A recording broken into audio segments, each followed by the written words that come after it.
What's going on, everybody? GemMint here. It's the end of the week, so you already know what time it is. Going to count down my top 10 favorite comics of the week, along with my co-host, Rockin Robbie. Yo, what's up, homie? You know I'm always excited to be here talking about comic books with you, and it was a bit of a slim week, but hopefully it's less of an emotional week. You dig? This is more of a ranking for me more than it is a top 10, because I think I only read 12 or so issues, so some of these are making the list that would have not made the list had it been a stronger week. Before we get started, big spoiler warning up ahead. Also, if you guys are digging the videos, hit that like button. Make sure to subscribe to the channel. Hit the notification bell so you don't miss one. Stick around until the end of the video because I have that big giveaway going on, and I want to give a quick shout out to the sponsor of this video. This video is sponsored by the upcoming comic book series Beyonders. This is an independent comic that merges everything you love from American comics and Japanese manga. Dynamic panels, vivid colors, space samurais that suddenly appear in the streets of 2015 Peru from another dimension. The first issue of Beyonders is almost completed with 25 out of 29 pages completed and scheduled to be an 18 series long run. Make sure to be on the lookout for Beyonders. I'm sure you're going to be hearing a lot more about it in the future. All right, Geminites and PCP Army, let's get right into it. My number 10 is Undiscovered Country, number 15. This is a book that I have enjoyed the concept. The idea is that America has walled itself off from the rest of the world. Decades have passed, but centuries have passed in there because of some timey-wimey type BS, right? And different factions in the country have morphed into these crazy worlds. Worlds based on technology, worlds based on like free will and destiny, worlds based on the imagination. That's where they're at right now. It is a really cool concept. And it kind of feels a little bit like Narnia or The Wizard of Oz. Like it's that kind of thing. They're having to follow the spiral. There's different Uncle Sams talking to them. The only thing I don't like about the book has been the characters. I don't really feel engaged or compelled by any of them, but that started to change in this one. They focus in on this one character, and I thought it was an interesting story. In this one, they're talking about imagination. So they're in this zone where American mythology is represented. In the last issue, they had superheroes, but in this one, they have more like folklore, myths, and legends, right? So you got Paul Bunyan, you got John Henry, you got George Washington, some really cool ideas, and finally hitting that character note that I've been waiting for in this series. I thought it was super strong. Yeah, you know, I gave up on that book after about 5 or 6 issues, and I agree with you. Like, I like the concept, but I didn't care anything about the characters. It kind of went into left field a few times, and it just wasn't for me. And actually, I'm kind of enjoying the fact that Sinister War issue 4 is number 10 on my list, because it would have never made it, and I wouldn't have been able to talk spoilers with you guys. But the one saving grace out of the end of Nick Spencer's Spider-Man run and the Sinister War is the Kindred reveal, and I kind of like the idea that it was Mephisto all along. Straight up made a deal with Norman Osborn, like Johnny Blaze style, way back in the day for his firstborn, almost like Rumpelstiltskin, if you will. And that's what caused Harry to become this monster Kindred. So I kind of did like that. You know, it kind of seemed stupid to me with the reveal that Harry Osborn was Kindred. It was like, okay, so you're just the Green Goblin's son or whatever.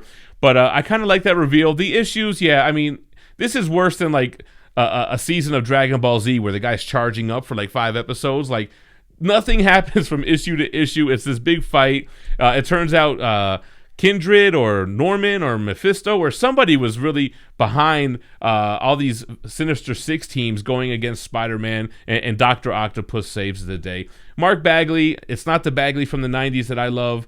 I like seeing all the Spidey villains, and then boom, they kill Boomerang. That was the big kind of tease I gave in my non-spoiler review, which he has been Peter Parker's roommate for this whole time, which is something I didn't like about the run. But they've gotten close. All the other villains see a villain get killed, and they get pissed the hell off. So the more I talk about it, the more exciting it sounds, but it really wasn't. Yeah, I'm just not buying it. I'm just not digging it. I know. In my review, I said, once again, nothing happens. This has been the thinnest of stories stretched out through so many issues. The Kindred stuff started in issue 1 of Spencer's run, and it keeps going. Now, I love subplots. I love a good mystery, right? But I don't know. It's just not working for me. And I was saying nothing happened, and I forgot that, yeah, Boomerang dies in this one, but it didn't feel like it had any impact for me. I don't know. I'm really just doing it. It's some kind of like self-loathing thing I have inside of me that I have continued to read Nick Spencer's Spider-Man. Even when you have given up at times, I have stuck it through, and I'm just ready for it to be over. But I'm not really that excited about what's coming up next, but We'll see. One day, I mean, maybe one day we'll get a really good Spider-Man books that everybody loves. Wouldn't that be a crazy idea? My number 9, though, is Aquaman, the 80th anniversary special. I am a huge Aquaman fan, and I know Aquaman's, filled with jokes. Some people think he's lame. I think he's awesome. I think he's badass. I've always loved him ever since the 80s when I had my Superpowers action figure. And then I got into the comics, but especially with the Peter David stuff in the 90s when he got the harpoon hand and all that stuff, I loved it. This is a collection of talent telling a bunch of different Aquaman stories from different eras. It's not as strong or as solid as some of the other 100-page spectaculars that DC has done, but it was great, especially for an Aquaman fan. You have stories that span different ages, even some stuff going into the Bombshells universe, and it's got some really interesting stuff. There's a Dan Waters story in here about Ocean Master and Arthur being like these two colliding storms, and it's so freaking poetic, so lyrical. It works so well. I'm telling you, we need an ongoing Aquaman book. Dan Waters needs to write it. Not only because he's a good writer, but his last name is Waters. Kind of makes sense. Man, I saw your review with that huge trade paperback of a book. I would have dreaded to have to read that on a week where I'm trying to read all these titles at once to give reviews for you guys. My number 9, I went with The Demon Days, the Peach Momoko story continuing this story of this character, Maruko. She's the daughter of an Oni, a Japanese demon, and she's interacting in this fantasy world with versions of Marvel characters. I do like the art style, and it's easy to compare it to a manga, but it really is kind of like a perfect blend of manga and comic books. I mean, it's colorized, watercolor type of style to it, and it reads like a manga, but the artwork doesn't really feel the same. It feels like its own unique thing, which is pretty cool. I thought I was not going to like it, but after reading a few pages and I got to the fight scene with like Sabretooth straight gutting her with the sword, I was like, oh shit, this is pretty epic, man. This is a title that I probably wouldn't read if it was a stacked week of books, but since it was kind of like slim pickings, I figured I had the time. I did enjoy it. It's not my favorite thing ever, but it was good enough. I liked this issue enough. I thought it was decent, but it wasn't as strong as the first two that we've gotten already. I do like Peach Momoko's artwork. I think she excels as a storyteller.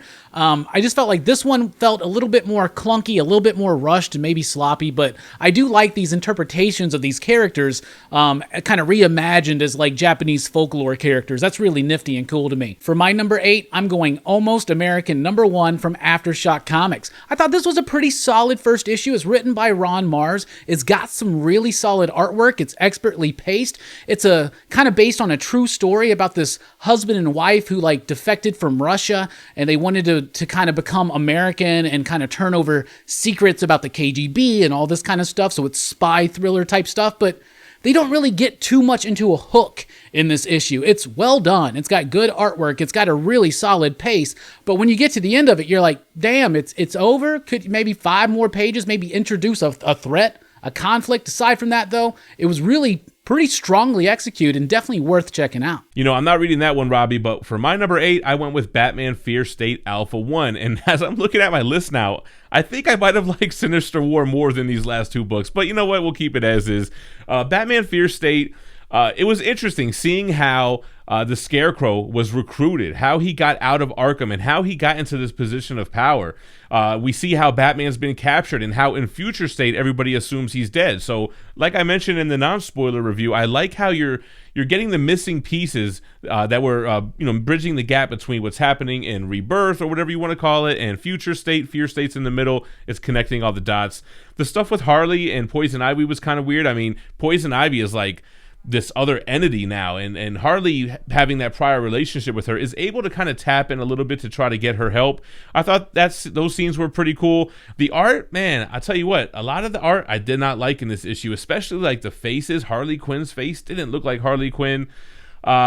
This probably should have been number 10 on my list, but it is what it is. Yeah, I thought the issue was decent enough. I feel the same way about the art. It's not the best stuff I've ever seen from Federici, and he did The Last God. The artwork in that looks amazing, but you can tell he took time and deliberate purpose with each line in that book. And this one, it just feels a little bit more rushed, a little bit more put together. Of course, this is probably more on the deadline, more work for hire, a little bit less effort and just kind of getting the paycheck done or whatever. But the story was decent enough. What it does is it kind of sets up, it just kind of tells you what's been going on. Like if you're just jumping in because let's say you're reading Catwoman by Rombie and you love it, and you realize that now it's tying in to all this fear state stuff, and you're like, well, what's this fear state stuff's all about? This is what it does. Like people that haven't been reading Tynion's Batman, this catches you up. It does very little to actually move the story forward, but it's just that one shot that sets up each direction of each character and where they're going to go. And it was decent enough for that, but almost skippable, but not quite. I don't know. It's a bit weird. For my number 7, I'm going Sweet Paprika number 2 from Mirka Andolfo.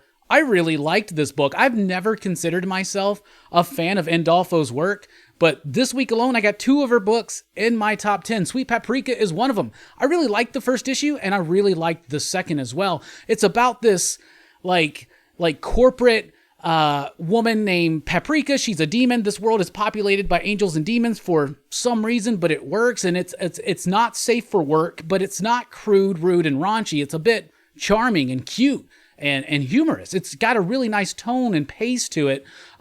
Nice, fun artwork that's like whimsical and a little cartoonish at times, but the story involves this woman. She's working at this book firm.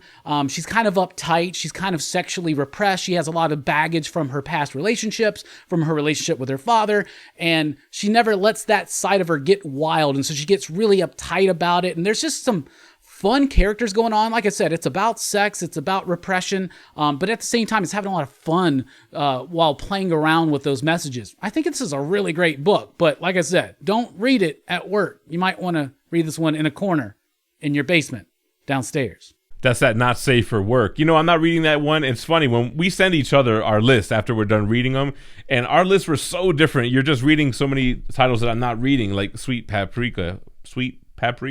Anyway, my number 7, I went with the Batman Superman annual. Typically not an annual guy, but I picked it up again because it was a short week. I like when annuals do tie into the main story, and it kind of not even epilogues the main story. It kind of is essential to see what happens in the finale of this movie maker, Arturio 1.0 or whatever character.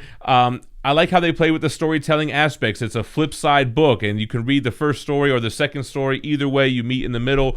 It's like a golden age version of Superman and Batman, but Batman had to go to Superman's world to defeat the bizarro Bruce Wayne type of character. Superman had to go to Batman's world to fight some kind of weird creatures. It wasn't my favorite story. Again, short week. It made the list. Mostly for like the unique storytelling aspect, which they did really well in the first issue of this arc. Then they kind of let it go with the movie strip thing. I'm ready to see what they do next. I'm pretty happy that this is over, but it was a cool little annual nonetheless. I like this annual enough too. Like you said, there wasn't a lot coming out from DC because even though these books came out on September 1st, DC's books came out in August 30th, so it's a 5th week for them, but not for the rest, so that was a bit weird. That's why there were so many annuals or whatnot, which I skipped on most of them, Harley Quinn, Midnighter, but I did read this one because I like the Gene Luen Yang Superman Batman story, right? I liked all that stuff. Yeah, what is it? Arterio? I have no idea, right? But I liked kind of revisiting these worlds. I was excited that it was over last week, but I felt like, yeah, sure, this is a nice coda. I like getting back to the flip book style. I'm a big Francisco Francavilla fan, so I was very excited to see some of his artwork, and it was all right. Like, if you have been reading the series, there you go. But, don't get too excited because, yeah, Batman, Superman, it's done. It's over now. So, and I think it's probably for the best. For my number 6, I'm going Basilisk, number 4. This book has been surprising me. I didn't really dig on issue number 1. I thought it was a bit unclear, a little muddy in its concept, what was going on.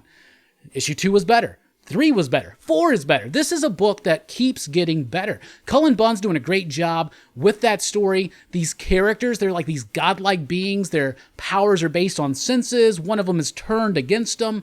It's really interesting. I'm getting more into the characters. The stakes seem to have risen. The story's becoming more and more clear. And Jonas Scharf's artwork, especially in those moments where it almost goes like to watercolor when they're showing the past, is absolutely fire. I thought this was a really solid issue. So unlike you, I was actually digging this series right from the jump. I really enjoyed issue 1, and I dug issue 4. It's actually on my list, but a little higher up. So for my number 6, we're going to talk about Hellions issue 15.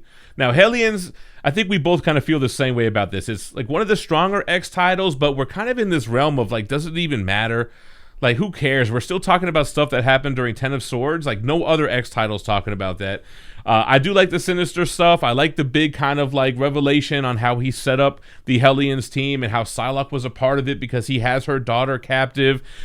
Big epic type of battle in this issue, which was refreshing because it's usually a dialogue heavy type of character driven story. So I thought that was fun. Pretty traumatic and sad for Psylocke, seemingly not going to be able to save her daughter who's trapped in cyberspace or what have you. I don't know much more we could say about this. The murder world stuff, the Sinister stuff was pretty cool. I don't know. It was a fun book. Yeah, it's been a fun book, but the problem for me is that I don't even care anymore. Like, honestly, even the books I like Hellions and Wolverine, I just don't care. As soon as we found out that we're not getting Hickman's plan, and we never were, like, I just feel like the rug has been just pulled out from under me, and I'm so pissed that I can't even enjoy Hellions to its potential. And yet it delivers some more stuff like, oh, now they know about the secrets, they know about the Chimera and what Sinister's doing, what he's trying to do, but this is all stuff that Hickman did in Hoxpox, right? And they're just now getting, like, what? I think I'm over the X-Men books. My number 5 is Red Sonja, number 1, and this is from Mirka Andolfo. It's written by her. It's got artwork by Cafaro, so the artwork is not as... It's similar to Andolfo's work, but it's a little bit more constructed, maybe a little bit more like what we're used to in American comic books, like just for stuff like this sword and sorcery type jib. I don't always read Red Sonja, but my girlfriend's a big fan, so I wanted to pick this one up. I wanted to check it out. I really liked it. Red Sonja comes across this mission, right? She gets hired to go find this young child that was kidnapped years ago. So the hope of even finding this child is very slim. But she winds up finding the child. And as she's trying to protect this kid, the kid thinks that Red Sonja is her mother. Because she was stolen as a baby. And all she can remember is that her mother had red hair. And so she kind of forms this bond with Red Sonja. Sonja starts kind of teaching her a little bit about how to protect herself, how to be wary of things, how to use weapons, and how to fight. And she kind of develops this bond, right? Now, we've seen this kind of stuff before, but it's actually doing something engaging and compelling for me with the character of Red Sonja. The artwork was solid. The story flowed very well. I really got into it. And there was something about this kid. Turns out she's like this pyrotechnic, or like not technic, but like a pyromaniac or something. She's got flame powers. She's got these crazy powers, and that's why everybody's after her. And I'm sure the stakes are going to get really crazy as the story progresses. If you've been itching to get into some Dynamite stuff, you like the covers, check inside the book because this one is really solid and a great jumping on point. Yeah, that's one of the books that my shop was shorted on, and I didn't even think. I actually have the PDF for that. I haven't read it yet. I definitely need to read that and include that in my next week's reviews. For my number 5, I went with Wonder Girl issue 3. Not a lot happened here. I just really dig the art style. I dig the character of Yara Flor. I kind of feel bad. She's kind of built this relationship with like the cab driver she met in issue 1 or whatever, but the god Eros kind of cupided her, and now she's leaving this guy left behind, going off with the god. She's trying to fight it, and there's an emotional scene there at the end with like a tear in her eye as she leaves the guy behind and says, "I'll come back for you." It's kind of like one of those stories, if you can get the gist of it. I don't know. It's fun. It's nothing big stakes happening yet. I just dig the character. I want to see her develop more. Can't wait to see till she's like this confident, badass Wonder Woman. Yeah, I really like the character of Yara Flor. I loved the Future State issues. I thought those were super solid, but I liked issue 1 of this series, right? And here we go, though. Another fill-in artist. Joelle Jones doesn't do many of the scenes, and when it switches, it's very jarring to me. It goes from, like, hardly any dialogue, lots of action, very crisp and clean and beautiful line work from Joelle Jones, to lots of stuff going on, lots of clunkiness in the dialogue. It just completely throws the pace off, and here we are 3 issues into the series, and what the fuck has happened? She's gone to the airport. Like what's going on in this book? What's the drive? What's the gist? I don't know. I'm getting tired of this Wonder Girl book, and probably the delays have a lot to do with that. But like, if you can't commit to doing the 20 pages, like, find somebody a little bit better, I think, to kind of even it out just a little bit. It's very uneven and inconsistent for me. But my number 4 is going to be Infinite Frontier number 5, because I watched your review, as I do every week, Gem Mint. You have one of the absolute best weekly comic book reviews. In fact, you have the second best, in my opinion. But you're right. Like, if I have 30 years of DC knowledge in my head. I've been reading stuff from the past, so I know every bit and jot and tittle about what's going on in this book. I know everything about these characters from the multiverse, and I'm loving this book. This book is made for people like me that don't sigh and yawn when they announce that there's another crisis. They get really hyped and excited. Now, I know it's a small fraction of us DC fans that feel like that, but this book is made for us, and it's made for JSA fans. If you've been itching to have the JSA back, you do. We got Power Girl back in proper form. We got Jade and Obsidian back. We got Infinity Inc. Come on, bruh. They're bringing back Infinity Inc. as well as having Earth 23 President Superman being majestic, breaking the chains, being iconic, and it's all leading up to this big, epic Darkseid story. Darkseid's involved again. Psycho Pirate's working for him. Something's going on with that black ring. It's actually the Omega Lantern. The Omega Lantern? Darkseid's got something called the Omega Lantern? What the hell, bro? This is awesome. I love it. I eat it up. And it's not even an event yet. And I'm very thankful that there's not like 20 tie-ins to this stuff. It's just a fun, chaos-oriented crisis build-up. And I'm just eating this shit up, bro. No, I totally get that. I think I got to reread my Infinite Crisis and Final Crisis Omnibus and then give this one another read. But something about Captain Carrot showing up on screen, I just check out. The same thing in Batman runs. When Professor Pig shows up, I just immediately tune out. This book did have some cool artwork, though. Some cool revelations at the end. The Black Lantern stuff, the Darkseid stuff. So I'm trying to hang on there with you. There's only one more issue left anyway.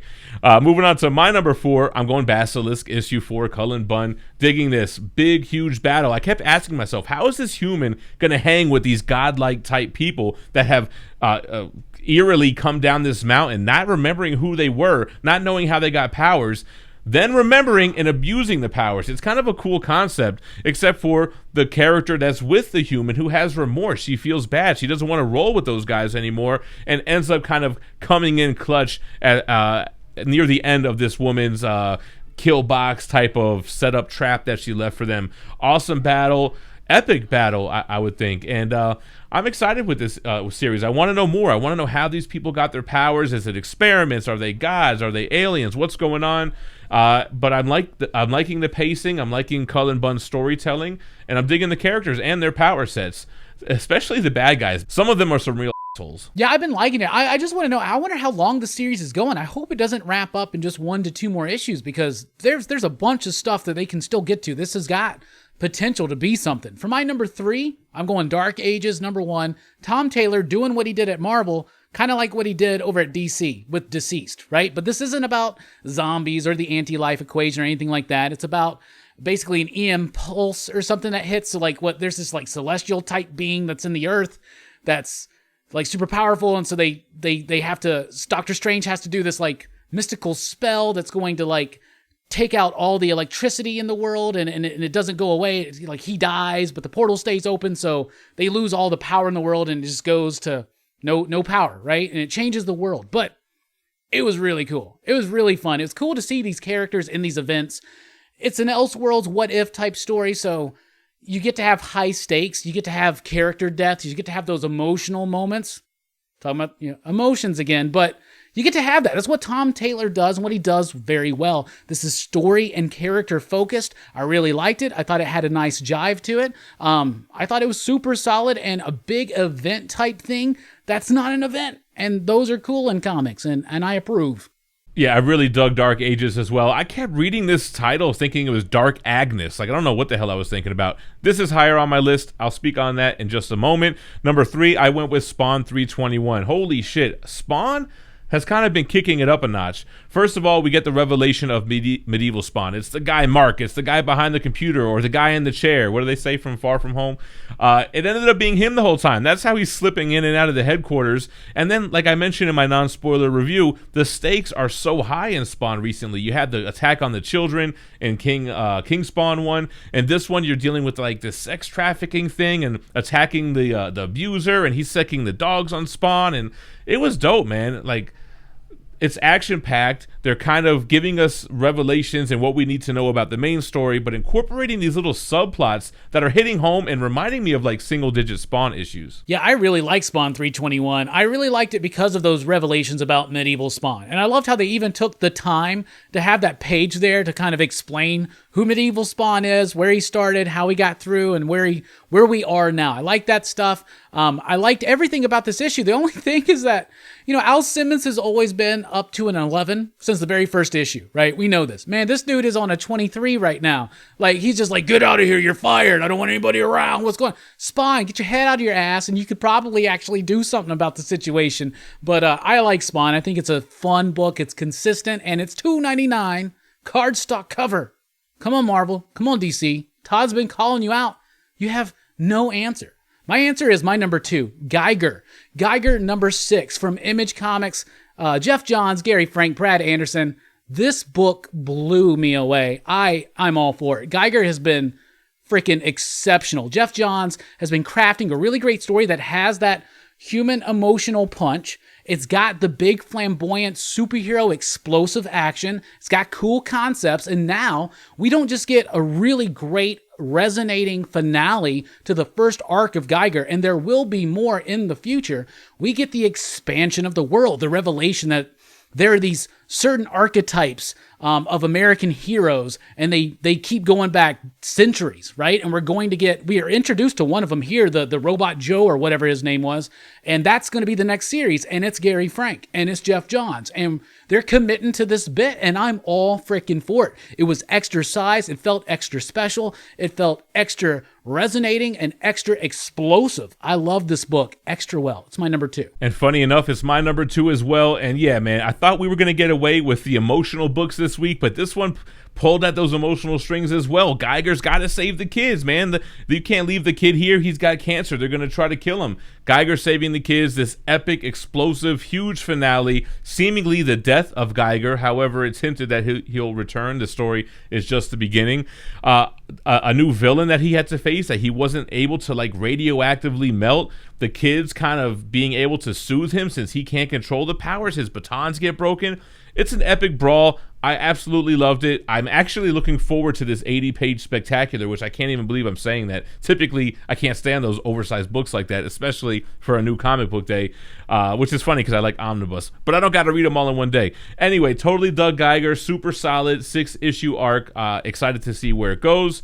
And yeah, man, the coloring was amazing too. Just flipping through it, all the green explosions, like they really nailed it on the coloring. Yeah, that book was absolutely phenomenal. And once again, Todd McFarlane doing a Geiger action figure. How cool would that be? Especially if it glue in the dark. That would be amazing. For my number 1, I'm going The Many Deaths of Layla Starr, number 5. This is the final issue of the series, written by Ram V with artwork by Felipe Andrade.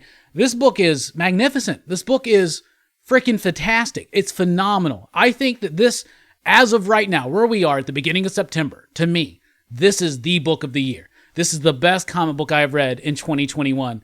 It has been amazing. So it's about Death, the god of death. She gets fired from her job because a human creates immortality, right? So in each issue of this series, she has, because since she got fired, she has now been made human, right? So she's living a human life, and in each issue, she comes across this individual who's going to create immortality, and basically what kicks her out of heaven, right? And in each issue, she meets him at a different point of his life, and usually it's a story involving death and grief, death literally and figuratively as well, but it's about grief. It's an exploration on death and the fact that we know we're going to die. And then when you get to the end of it, and she's talking to this kid or this dude as an old man and near death, he dies in this issue because we're talking spoilers, right? She learns something so much from this and the many deaths that she has, because in each issue at the end she dies, right? And then she gets resurrected again.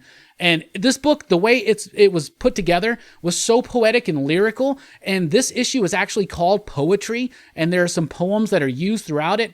They are supremely elegantly placed where they're supposed to be. This is Ram V at the tip top of his game. This is the writer in comics to be paying attention to because it's about to explode. He's about to even hit a higher level of recognition because he's about to take over Venom. Rom V has been killing it on everything that he's doing, especially the many deaths of Layla Starr. It's a book that explores death, and at the end of it, you find out that it's actually a book about living. And that is what is so profound, so amazing. And Jim, now that it's said and done, you gotta read it. I'll tell you what, I'll send you the trade paperback when it comes out, because this book is totally, most excellently worth it. You totally read my mind. I'm definitely going to read the trade paperback when it comes out. I should get it in PDF form, so I'm going to dedicate time to knock that out after the way you've been ranting and raving about it since we've been doing these videos. My number one is the Marvel event, if you want to call it that, Dark Ages. This blew me away. I had no expectations. The cover, I didn't really understand what it was going to be. I thought it was going to be like Camelot times or medieval times. I thought it was Dark Agnes. I kept reading it wrong. But man, this is a Tom Taylor deceased, almost kind of like Chip Zdarsky's Justice League Last Ride, a what if end of the world type of scenario, and it's so big. I mean, I love how they mix Spider-Man with Fantastic Four, with X-Men characters. I thought they blended the Marvel universe well, and it's such an epic battle with this new threat, this dormant creature that's like a living EMP. And before they can get rid of him and banish him to wherever the hell they banish, the Phantom Zone or what have you, he goes off and the entire planet is permanently without power with seemingly no hope of getting it back. Now, what happens? That means web shooters don't work. That means Iron Man's suit doesn't work. That means he's not being saved from his heart. That just means every little scenario you could think of that requires electricity is no longer working, and that's where this issue ends. I was blown away. I absolutely loved it. I loved that big, huge character. I forget what the name of it was. And I'm so interested to see where do they go with issue 2. Are we going to be in this futuristic Dark Ages, I guess, right, where they don't have any electricity, but they got to make do and continue to be heroes, mourning the losses of all these other people? Who knows, man? But I thought it was exciting as hell. Yeah, there's a lot of potential for this series, and I love that it's its own thing in its own universe, and it's not tying into anything else. But yeah, we're going to see the ramifications of what has happened. We're going to see a steampunk Iron Man because he's going to have to develop a suit that runs on steam, and it's really interesting to see where they're going to go. I thought it was a very solid first issue. And that's all for this week, guys. Let us know what your favorite comics were in the comments down below. Like I mentioned, I got a big giveaway going on for our next subscriber milestone of 150K, and we're giving away this Deja Thor's premium format statue by Sideshow. All you got to do is be subscribed, leave a like, and comment below. Once we hit the milestone, we'll go live, pick a random video where I promoted the giveaway, and use a random YouTube comment generator to draw a worldwide winner. Rockin Robbie, let them know what you got going on over there at PCP. You know what we're up to. We're up to pop, whatever it takes, man. We are knee-deep into Horror Fest right now. Just kicked off every Friday night, 9 p.m. Central Time. Another classic Horror Fest movie coming up next. Fright Night, the original one from the 80s. Very excited for that. Weekly comic book reviews on Tuesday nights every single week. We've almost been doing it for 5 years consecutively, so that's very special to me. In the beginning of October, we're going to do a very special 5th year anniversary of the weekly comic book review. And check us out on Rockin Robbie Live every Sunday night at 7 p.m. Central. This Sunday night, I'll be announcing the winner of the Red Sonja number 15 J. Lee Virgin variant limited edition cover. So, check it out. And I'm happy I'm your number 2, Robbie. I'm in good company. That's it for this week, guys. Check out last week's top 10 that we did in the playlist to the right. Check out my new comic book day reviews from this week so you can hear about the other couple of books that I didn't mention. And subscribe to both channels. Stay minty fresh, y'all. Peace.